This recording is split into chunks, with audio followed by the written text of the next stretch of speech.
പിള്ളേച്ചനോ? എന്താ ഇവിടെ? You bloody cheat! എന്റെ റിവോൾവർ ഉപയോഗിച്ച് ആൽബർട്ട് എന്ന പയ്യനെ കൊന്നത് താനല്ലേ?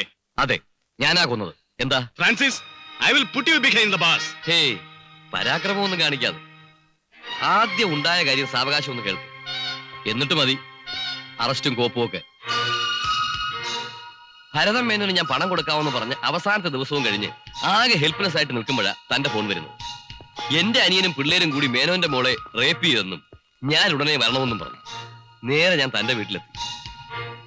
ഞാനിപ്പോ എന്ത് ചെയ്യണമെന്നാ പിള്ള പറയുന്നത്? അതൊന്നും എനിക്കറിയില്ല. ഭരതൻ മേനോന്റെ കാല് പിടിച്ചെങ്കിലും ഈ പ്രശ്നം പരിഹരിച്ചേ പറ്റൂ. നിങ്ങൾക്കറിയാമല്ലോ ഞാനും ഭരതൻ മേനോനും തമ്മിലുള്ള പ്രോബ്ലംസ്. ഈ അവസ്ഥയെ ഞാൻ എങ്ങനെ ഫേസ് ചെയ്യാനാ എന്ന് പറഞ്ഞാൽ പറ്റുമോ? തന്റെ അനിയന്റെ കാര്യത്തിൽ അയാളുടെ ഭാഗത്തുനിന്ന് റിയാക്ഷൻ ഉണ്ടാകുന്നതിന് മുമ്പ് അത് ഒതുക്കി തീർത്തില്ലെങ്കിൽ ആകെ കുഴപ്പമാകുവേ. ഒരു മിനിറ്റ്.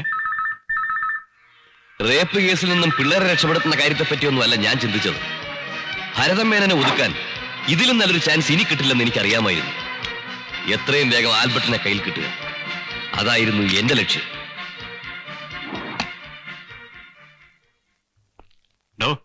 എന്ത് തീരുമാനിച്ചു? ഞാൻ എന്തായാലും മേനോനെ ഒന്ന് കണ്ടിട്ട് വരാം.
അവന്റെ ബോഡി ഞാൻ മേനോന്റെ കാർ കൊണ്ടിട്ടു.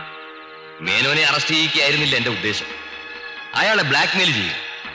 മേനോന്റെ വരവും പ്രതീക്ഷിച്ച് ഞാൻ വീടിന് പുറത്ത് വെയിറ്റ് ചെയ്തു.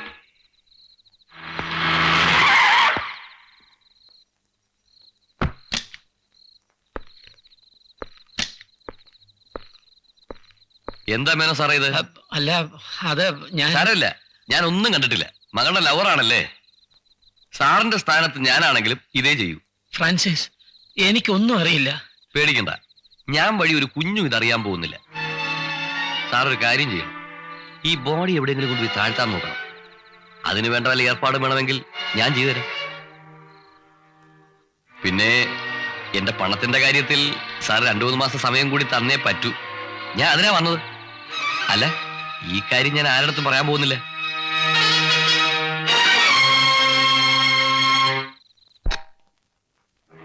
മേനോ സാറിനെ കണ്ടോ? പ്രശ്നമൊന്നുമില്ല, എല്ലാം ശരിയാക്കിയിട്ടുണ്ട്. എന്ന് വെച്ചാൽ ഭരതൻ സാർ കംപ്ലൈന്റ് ഒന്നും പോവില്ല. ഇതാ. ഇതെപ്പോ എടുത്തു താൻ? ഒരു ധൈര്യത്തിന്, പക്ഷെ ഉപയോഗിക്കേണ്ടി വന്നില്ല.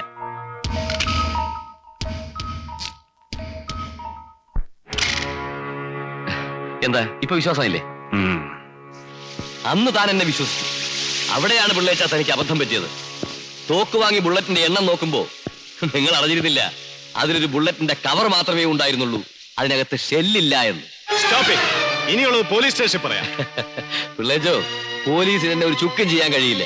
കാരണം എന്റെ കൈ ശുദ്ധമാണ്. വെടിവെച്ച തോക്കും ബുള്ളറ്റും എല്ലാം തന്റേതായിരുന്നു. അപ്പൊ ആരാ അകത്താവുന്നത്?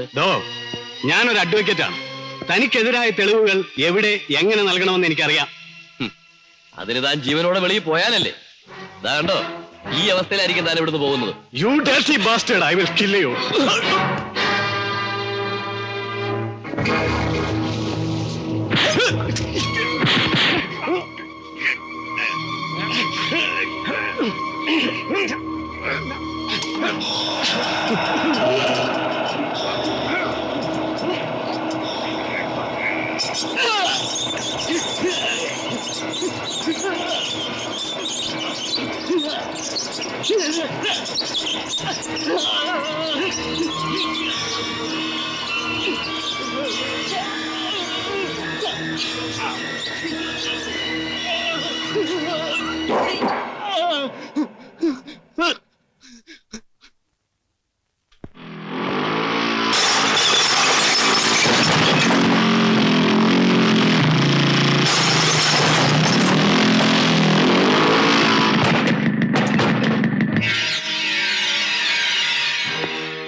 കഴിവറ മോനെ, നീ ഒറ്റ ഒരുത്തം കാരണം 2 ചെറുപ്പക്കാരുടെ ജീവിതമാണ് തൊലഞ്ഞത്.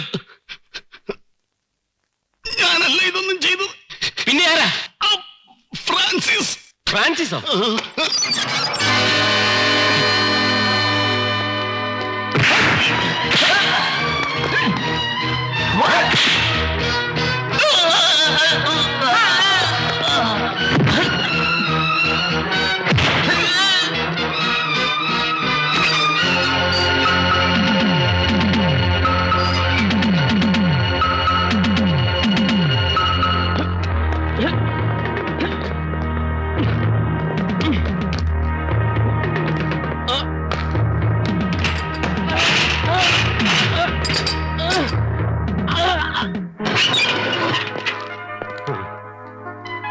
ഒരു കാരണവശാലും ഫ്രാൻസിസ് രക്ഷപ്പെടാൻ ഇടയായിരുന്നു.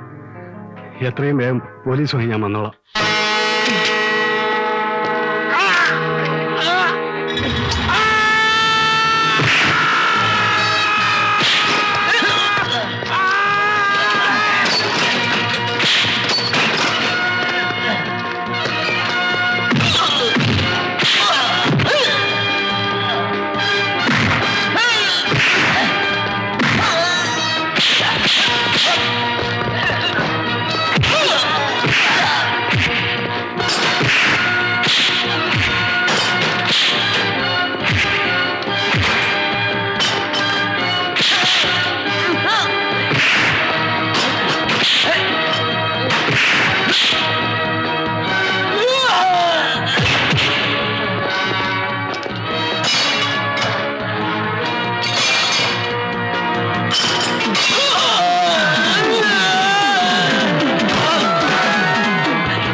Best of luck.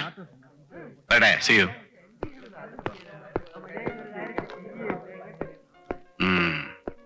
Carry on.